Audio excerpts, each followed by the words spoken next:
Hey fam, what's up? This is going to be a slightly longer video. I guess all of my videos are slightly longer, aren't they? I can't seem to get off this app without at least a 6-minute video. Sometimes 4 minutes. This one will be just as long as others, 8 or so minutes. But I really want to talk about one chapter in particular from this book that I already talked about in a previous video. This is by the New Testament scholar Paula Fredriksen. I'm going to talk about a chapter from the book right here, From Jesus to Christ. It's the second edition of this book.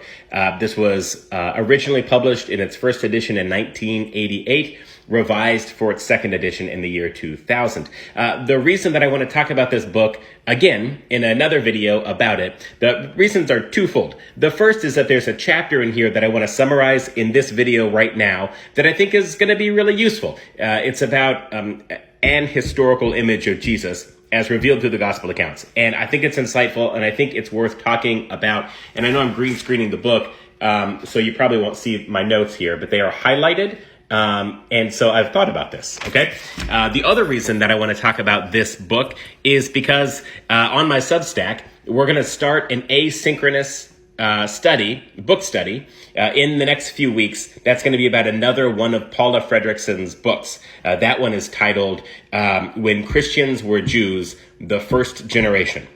You can go and search for that book if you want to read a little bit about it. The way that asynchronous study works is essentially I do a short video to all of those. So, you just subscribe to the Substack and I can give you more info if you comment or DM me. At any rate, like at the beginning of the week, I push out a short video to set up whatever we're going to read together that week. And then I push a discussion prompt midweek, so we all have some discussion stuff together. And then I try to amplify out contributions to the discussion on Wednesday. I try to boost that out on a Friday. So it's essentially pretty much all text-based, essentially. And it's with some guidance Monday, Wednesday, and Friday. Try to generate some chat together. That's the format for the book studies. This will be the third one that I've done in that format. And so, I don't know, man. If you're into this content and you think it would be interesting to do that together, you don't have to join a Zoom meeting. You don't have to talk. No one's going to check to see if you did the reading. But if you want to be in some stuff like that, that's the type of online asynchronous community building type stuff that I'm sort of leaning into. Okay. So that's why I'm talking about this book, both because there's a great chapter I'm going to summarize right now, but also because we're going to do kind of a guided reading of another one of Paula Fredriksen's books. Okay. So this is kind of an invitation to that. But let me get into what I want to talk about right now. Okay. So this is just a picture of chapter 6, Toward a Historical Image of Jesus. This is chapter 6 in the book that I just green screened. And so this starts in my version of that, the second edition published in 2000. This starts on page 94. So everything I'm going to summarize right now is from chapter 6 in the book I just showed you, which starts in my second edition 2000 copy on page 94. So you can go back to this and see it and read it and cross-reference it if interesting to you. So let me just summarize what I think is really helpful from this chapter 6, Toward a Historical Image of Jesus, from Paula Fredriksen's book, From Jesus to Christ. All right, so this chapter begins by first, Fredriksen is kind of laying out the project of what is it to be pursuing the historical Jesus. Well, she's careful to clarify that this project is not seeking individual claims that could be attributed authentically to Jesus or ruling out claims that would be inauthentic to Jesus. That's not the project of pursuing the historical Jesus. Rather, what she says here on page 96, that this is about using our knowledge from history, using the knowledge of cultic practices in the Second Temple period and archaeological evidence from around Palestine in this period, to use that historical knowledge that we have to then draw certain inferences about Jesus or the Jesus movement. And so it's not about finding authentic Jesus sayings. Rather, it's just drawing inferences about what would have been important to this community. How might we bring that historical knowledge to bear on the gospel accounts? What inferences can we make to further flesh out that perspective of the historical Jesus? So that's what this chapter is about. And I think is a helpful just kind of description of what historical Jesus studies are about generally. So that's kind of the first thing that she does. Then she goes into talking some about baptism. So John the Baptizer There's so much to be said here about Elijah and preparing the way, that I just can't get into right now because I'm trying to be brief. But baptism, the question here is baptism an alternative to a sin offering at the temple? And so the question is not about whether to offer a sin offering or not, but rather what type of sin offering is acceptable. What demonstration of sin offering is acceptable? And is baptism an appropriate alternative to a sin offering in the temple?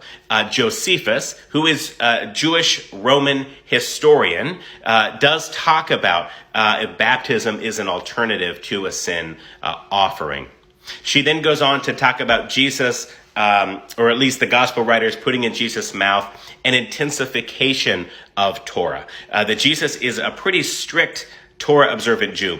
Intensification of the law is common to end times groups. And the Jesus movement is certainly an eschatological cult, an end times cult. We're going to talk about eschatology here in just a second.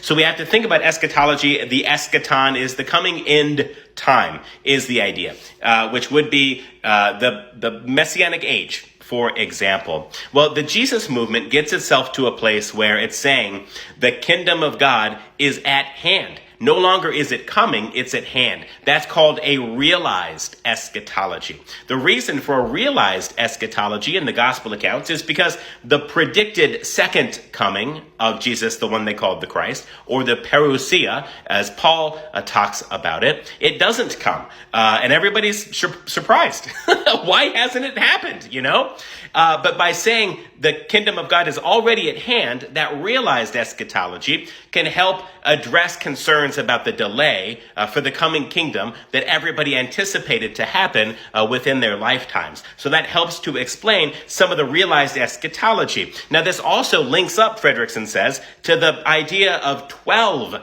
disciples, representing the 12 tribes of Israel, so suggesting the restoration of Israel. So that's a theological claim to have 12 disciples. Post 70 of the Common Era, the temple has been destroyed. John the Baptizer has been beheaded. Jesus has been crucified. Many other revolts and uprisings were violently suppressed by Rome, like Bar Kokhba that I've talked about before, also given messianic status by those who followed him. So there was reason for the gospel writers to begin to de-emphasize the political nature of the Davidic Messiah, because they see how Rome is violently suppressing anyone who would challenge Rome's authority. And the Davidic Messiah, by the Hebrew Bible prophecy, the Davidic Messiah is political transformation. And so the gospel writers begin to de-emphasize and dissociate Jesus from the political ideas of the Messiah. So then you begin to see the high priests playing more of a role, both in challenging Jesus and then also in the narrative leading up to Jesus' crucifixion and handing over to Rome. So the high priests begin to get implicated in a way to make them at fault and to de-emphasize that Jesus was growing a movement, to de-emphasize the political nature of the Messiah. So these are rhetorical, political, and theological aims that the gospel writers are bringing to bear in their construction. The Pharisees do survive temple destruction, and so the Pharisees begin to be a kind of a sectarian competitor to the Jesus movement. So the gospel writers are really writing about the Pharisees, not necessarily for Jesus in the 30s, but from their perspective in the 70s of the Common Era and later. So that's why the Pharisees are such a target for Jesus rhetoric. What else should I say? We talked about the temple stuff. We talked about baptism. In the end, where we're left with is that a community meal is important to the community that we see in the Last Supper. The Essenes, that were another sectarian group, John the Baptizer may have been affiliated with the Essenes. They engaged in daily ritual bathing, that practice. They also had a community meal, a communal meal that was important to them. We see that communal meal then being important to the Jesus movement. And today, Christians probably refer to that thing as the Eucharist or as communion. But in the end, the high priest stories are implausible. It is Rome that kills Jesus. And that's the conclusion of chapter 6.